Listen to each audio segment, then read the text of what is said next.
Assalamualaikum warahmatullahi wabarakatuh. Malah pertemuan ini kita awali bersama dengan bahasa basmalah. Bismillahirrahmanirrahim. Pertemuan ini kita masih melanjutkan terkait dengan perhitungan kimia, yaitu materi yang sudah kita bahas sebelumnya terkait dengan konsep mol.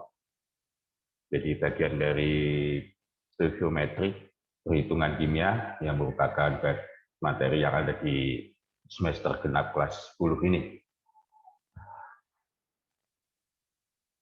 Kita ingat, jadi pada pembahasan sebelumnya kita sudah membahas konsep mol.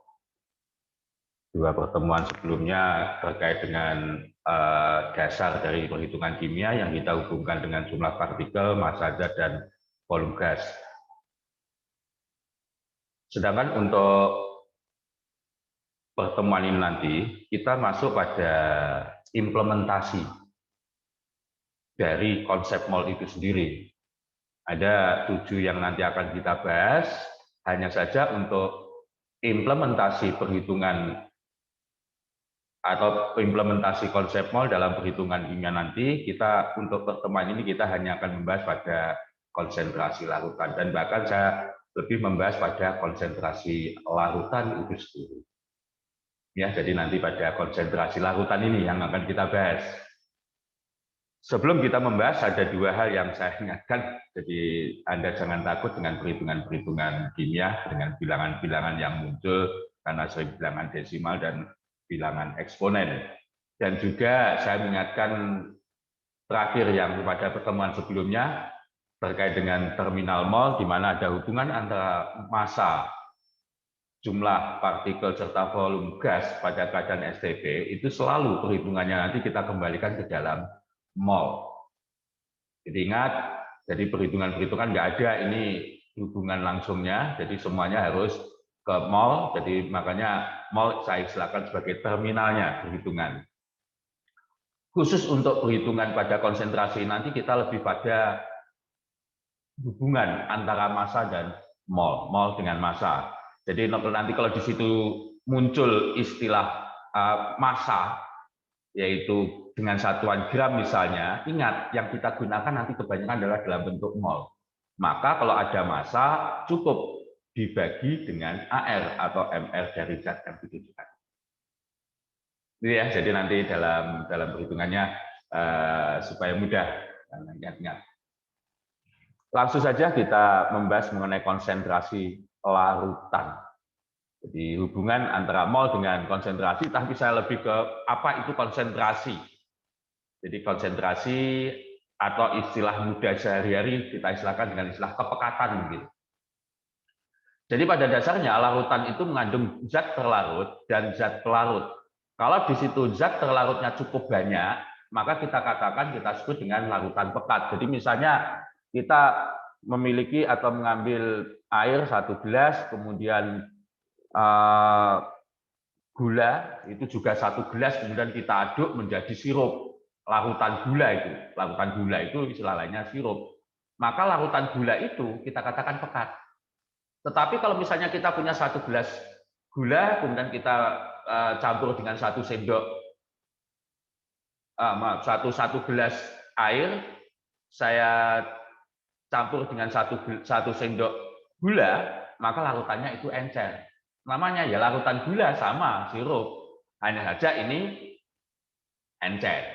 Nah, kepekatan ini kalau saya mengatakan encer, pekat itu kan secara kualitatif. Supaya kita bisa menunjukkan seberapa pekatnya. Jadi antara 1 sendok dengan 2 sendok itu kan sama-sama encernya. Tetapi kan ukurannya kan yang 2 sendok lebih pekat. Nah, untuk menunjukkan seberapa kepekatannya itu nanti dalam kimia disilakan dengan konsentrasi. Secara kuantitatif, secara hitung-hitungan nanti kita bisa menunjukkan dengan beberapa cara perbandingan. Nanti yang akan kita tunjukkan dalam bentuk prosen, kemolaran atau molaritas, kemolaran atau molalitas serta fraksi mol. Khusus dalam bentuk persen atau istilahnya kadar, ini pernah kita bahas di SMP atau MTS, saya nggak akan membahas lebih dalam. Di antaranya yang kita kenal adalah bentuk persen, baik persen berat maupun persen volume, lambangnya seperti ini. Dirumuskan kalau persen berat itu sama dengan berat zat yang kita hitung dibagi dengan berat campuran dikalikan 100%. Demikian juga dengan berat volume, persen volume. Kapan kita menggunakan persen berat dan persen volume? Persen volume itu apabila zat yang bercampur itu wujudnya ketika berdiri sendiri-sendiri pada suhu kamar itu adalah gas dan atau cair. Tapi kalau di dalam campuran itu ada yang berwujud padat, jadi misalnya larutan gula, air dengan gula kita campurkan menjadi larutan gula. Nah, gula itu pada suhu kamar itu kan wujudnya padat, maka kita gunakan dengan persen berat per berat. Ini ketepatan penggunaan saja. Jadi kalau di situ ada zat yang dicampurkan itu pada suhu kamar berwujud padat, maka kita menggunakan persen berat per berat. Selain persen berat dan persen volume, ada juga istilah BPJ atau ppm, partial per million, dan BPM atau ppb. Dua istilah ini digunakan apabila larutan atau zat yang bercampur itu perbandingannya sangat-sangat jauh. Jadi zat yang terlarut itu sangat sedikit. Jadi misalnya saja kandungan gas argon di udara. Nah, gas argon itu kan sangat sedikit, maka kita gunakan ppm. Ada lagi misalnya arsen di udara, arsen zat yang beracun. Ini lebih sedikit lagi, maka kita gunakan BPM.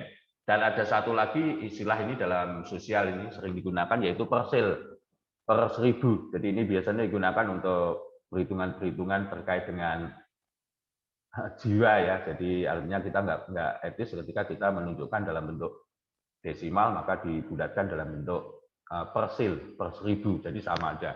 BPJ maupun BPB istilahnya sama, hanya perkaliannya. Kalau persen itu 100%, kalau BPJ 10 pangkat 6, sedangkan BBM 10 pangkat 9. Sedangkan BPJ itu kalikan 1000, per 1000-an.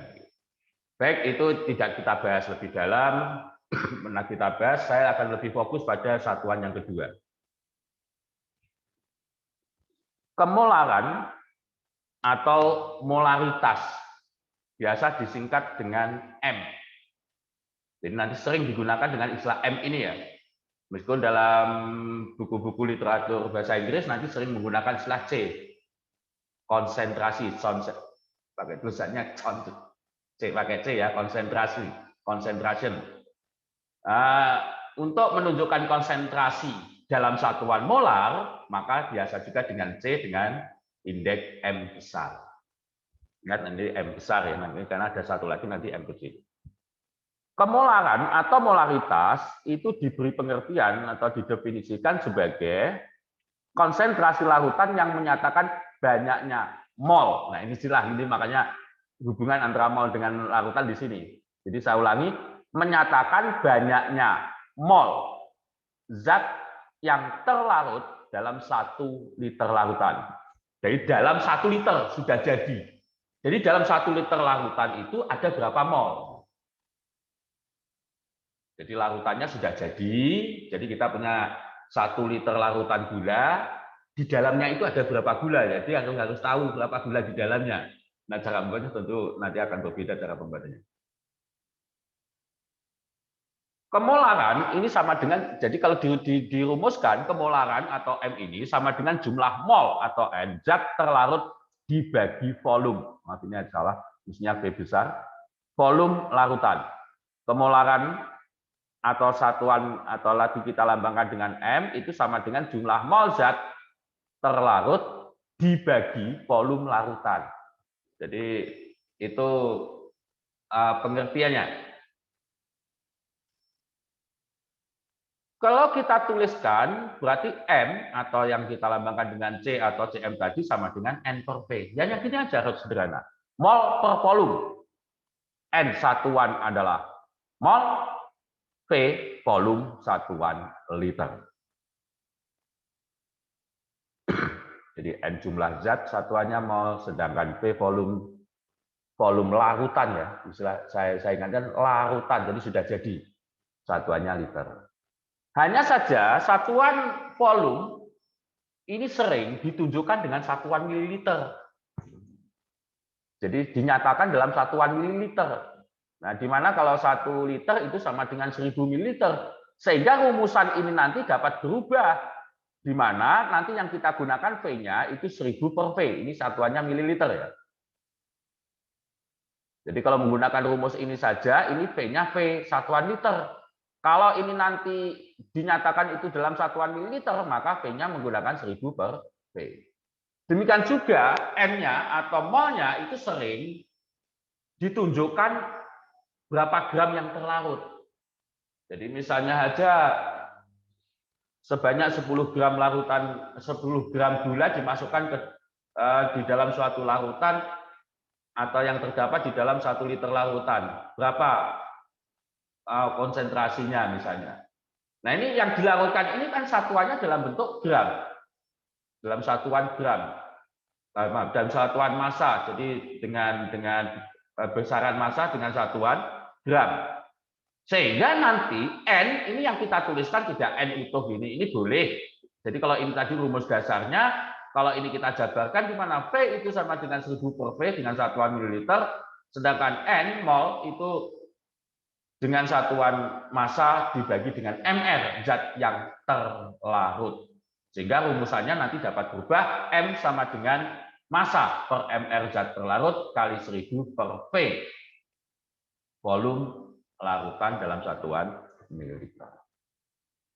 Ini rumusnya ya. Jadi rumus dasarnya adalah M sama dengan NV, tapi dikembangkan menjadi M per mR kali 1000 per V dengan satuan mililiter. Contoh soal. Jadi untuk menentukan molaritas larutan. Berapakah molaritas, berarti M, yang dibuat dengan melakukan 5,85 gram NaCl dalam 500 ml. Berarti di sini kan M-nya, masanya 5,85, NaCl, Na itu 23, Na itu 23, ArCl 35,5, berarti kan mR-nya 58,5. Volumenya 500 ml. 500 ml sama dengan 0,5 liter. Kalau kita gunakan rumus dasar M sama dengan N per V, berarti mencarinya mol, N-nya itu di luar. Di mana 5,85 dibagi 58,5 sama dengan 0,1 mol. Volumenya tadi 0,5 liter, berarti 0,1 dibagi 0,5 sama dengan 0,2 M. 0,2 mol per liter. Mol per liter berarti sama dengan molar. Ini membaca satuannya molar. Ditulis M besar. Contoh yang kedua, kebalikannya, kita akan menentukan berapa massa zat yang terlarut dalam larutan jika diketahui molaritas dari suatu NaOH itu sama dengan 0,1 M. Volume larutannya 100 ml. Rumus M sama dengan N per V.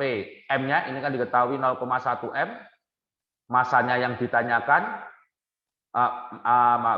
massa per mR atau mol itu kita cari, nanti masanya yang ditanyakan, volumenya ini 100 ml. Kita cukup memasukkannya, ini agak ribet tuh cara pengerjaannya, tapi nggak masalah. Ini yang dikembangkan adalah molnya, N per N ini dikembangkan menjadi massa per mR, sehingga massa sama dengan M kali volume kali mR.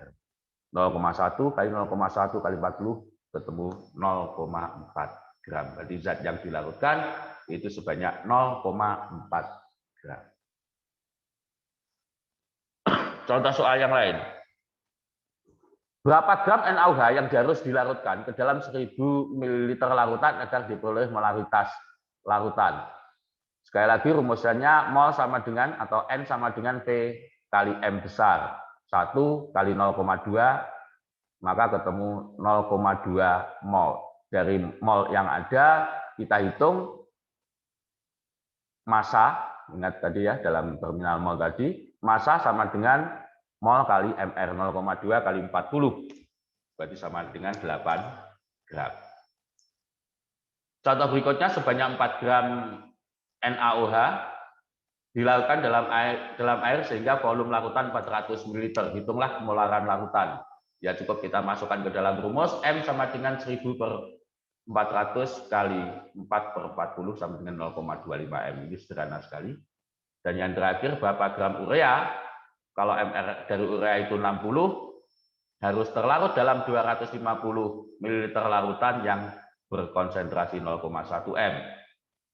Maka molnya kita hitung 250 kali 0,1 ketemu 25 milimol atau 0,025 mol. Maka akan ketemu dikalikan dengan MR-nya ketemu 1,5 gram. Di dalam kemolaran kita juga sering melakukan pengenceran. Ini hanya saya sampaikan, nanti contoh soal nggak begitu, karena ini hanya pemahaman Anda supaya tahu. Jadi kalau misalnya aja Anda itu memiliki 1 sendok gula, dimasukkan dalam gelas ditambahi air, berarti menjadi 1 gelas. Air sampai penuh 1 gelas. Bisa bayangkan ya. Kemudian air dalam 1 gelas ini dimasukkan ke dalam ember. Ditambahi air sampai penuh. Kira-kira menurut Anda, air yang tadi awalnya dalam 1 gelas, dengan sekarang, larutan gula yang ada dalam 1 gelas, dengan larutan gula yang sekarang sudah ditambahi air dalam 1 ember, itu lebih manis mana? Ya benar ya, lebih manis ketika masih dalam 1 gelas. Tapi saya tanya sekarang, banyaknya gula yang terlarut di dalam 1 gelas ini, dengan setelah dimasukkan 1 ember ditambahi air, bagaimana banyaknya gula? Ya sama. Jadi gulanya tidak berubah, yang bertambah adalah airnya. Nah ini kita katakan istilahnya pengenceran. Banyaknya zat yang terlarut itu sama, berarti jumlah molnya itu adalah sama. Karena mol, kalau rumusannya kan M sama dengan N per P, berarti N sama dengan M kali P. Sehingga pada dasarnya banyaknya gula pada gelas sama dengan banyaknya gula yang ada di dalam ember. Hanya saja kemanisannya, konsentrasinya, kepekatannya, kemanisannya itu berbeda M1 dan M2. Dan volumenya juga berbeda. Volume gelas ini volume ember. Sehingga kita rumuskan P1 kali M1 sama dengan P2 kali M2, di mana P1 kali M1 adalah volume dan konsentrasi larutan asal atau awal dalam 1 gelas, sedangkan P2 kali M2 adalah ketika sudah dilakukan pengenceran, yaitu dalam 1 ember. Contoh, satu lagi yaitu pencampuran larutan. Jadi misalnya kita punya gula 1 gelas, kita juga punya gula dalam 1 ember atau 1 cangkir. Kita punya gula di dalam 1 ember yang kemanisannya berbeda-beda. Kemudian kita campur, kita jadikan menjadi 1, kita masukkan ke bak misalnya. Nah, bagaimana rumusannya? Nanti untuk menghitung volume konsentrasi campuran itu pada dasarnya ya jumlah mol zat yang dicampurkan dibagi dengan volume total. Rumusan ini nanti nggak akan saya bahas, hanya saya tunjukkan saja pemahaman Anda terkait dengan ini. Ini hanya cara pembuatan suatu larutan, nanti silakan Anda bisa membaca, termasuk dengan contoh soal pada pengenceran ini, karena nanti untuk sementara tidak banyak kita gunakan, saya hanya memperkenalkan, kita lebih fokus pada hubungan antara mol dengan konsentrasi. Ini contoh-contohnya. Jadi misalnya untuk mendapatkan konsentrasi HCl 0,02 M, berapa volume air yang harus ditambahkan. Jadi rumusannya P1M1. Ingat di sini volume air yang ditambahkan ya, bukan volume akhir. Setelah kita hitung volume akhirnya adalah seharusnya 200 ml, karena awalnya itu sudah ada 100 ml larutan gula, maka air yang ditambahkan adalah P2 min P1 sama dengan 1900. Dengan juga perhitungan yang kedua. Konsentrasi, pemahaman konsentrasi yang ketiga adalah kemolaran atau molalitas. Ingat, kalau tadi yang kedua adalah kemolaran, M-nya besar, ini molaritas, M-nya kecil. Lambangnya pun artinya C, M kecil. Jadi kalau C begitu saja, itu pada umumnya itu adalah kemolaran, molaritas. Lebih lengkapnya dilambangkan tadi dengan C, M-nya M besar. Tapi kalau kemolaran dilambangkan dengan C, harus ada inisial di sini, M-nya M kecil. Pemahamannya sedikit berbeda. Kalau molaritas adalah banyaknya zat yang terlarut di dalam larutan, kalau molaritas banyaknya mol zat terlarut ke dalam pelarut. Jadi artinya campuran antara terlarut dengan pelarut. Jadi didefinisikan banyaknya mol zat terlarut ke dalam 1 kilogram pelarut. Jadi dirumuskan nanti N per P. P-nya ini adalah pelarut, massa pelarut. N mol, P-nya adalah massa pelarut. Jadi N-nya jumlah mol, P-nya adalah massa pelarut, satuannya kilogram. Sama dengan tadi sering P ini dengan satuan gram, sehingga nanti P-nya yang kita gunakan adalah 1000 per P. Demikian juga molnya sering juga menggunakan massa sehingga M per MR. Sehingga rumus akhirnya yang kita gunakan, molaritas sama dengan massa zat terlarut dibagi dengan MR kali 1000 per P. P adalah massa pelarut. Kalau tadi V pada konsentrasi molaritas itu kan volume larutan. Nah sekarang ini hanya pelarut saja. Ini contoh soal berapa kemolaran larutan yang dibuat dengan mencampurkan 3 gram urea dengan 200 gram air. Yang kedua seperti ini, jadi cukup dimasukkan, yaitu ini kita hitung molnya 0,05 mol, dengan juga untuk pelarut airnya 200 gram, ya kita masukkan. Berarti M sama dengan 0,05 per 0,2. Sama dengan 0,2. Ya kan Anda dibaca, nanti juga saya print out ya untuk presentasi ini, bisa Anda coba. Dan yang terakhir adalah fraksi mol. Fraksi itu bagian. Jadi istilah fraksi itu bagian. Jadi zat itu, larutan itu kan ada zat pelarut dan zat terlarut. Berarti ada zat bagian dari pelarut dan bagian dari terlarut. Sehingga nanti untuk rumusannya fraksi mol zat terlarut itu mol terlarut dibagi mol total. Hanya sederhana seperti itu saja. Sedangkan fraksi mol pelarut, ya tentunya banyaknya mol pelarut dibagi mol total. Yang jelas nanti, fraksi mol terlarut apabila dijumlahkan dengan fraksi mol pelarut di sini, nanti jumlahnya selalu sama dengan 1. Ingat bahwa NT di sini adalah jumlah mol zat terlarut, NP mol zat pelarut, sedangkan N total itu pada dasarnya adalah mol zat terlarut dan mol pelarut. Contoh soal, Anda bisa melihat di sini. Jadi misalnya ada, ini harus Anda konversi ya. Jadi dari mol urea 20%. Berapa fraksi mol masing-masing? Artinya kalau 20% itu apa? Artinya 20% berat. Berarti setiap 100 gram larutan itu ada 20 gram urea. Jadi yang 20 gram adalah urea, berarti yang 100 min 20, 80 itu adalah air. Sehingga kita hitung jumlah mol air sama dengan 80 bagi 18, 4,44 mol. Sedangkan mol urea 20 bagi 60 sama dengan 0,33 mol. Sehingga kalau kita diminta menghitung berapa fraksi molnya, 0,33 dibagi 4,44 plus 0,33 ketemu 0,069. Serasa itu nanti yang terakhir Anda bisa berlatih. Ini saya tunjukkan ada 4 latihan soal, nanti bisa untuk berlatih ya, untuk memperdalam khususnya terkait dengan konsentrasi molaritas ini yang lebih saya tekankan di dalam satu larutan. Nanti untuk latihan lain nanti akan saya sampaikan gitu secara di luar presentasi ini. Serasa itu untuk pertemuan pagi ini saya sampaikan terima kasih atas perhatian Anda, semoga Anda banyak berlatih.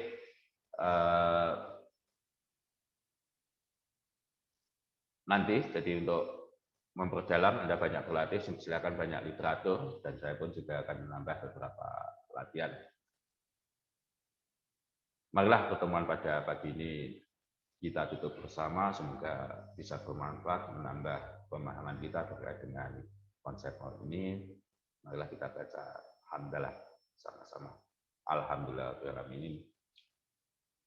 Dari saya kurang lebihnya saya maaf. Saya beri assalamualaikum warahmatullahi wabarakatuh.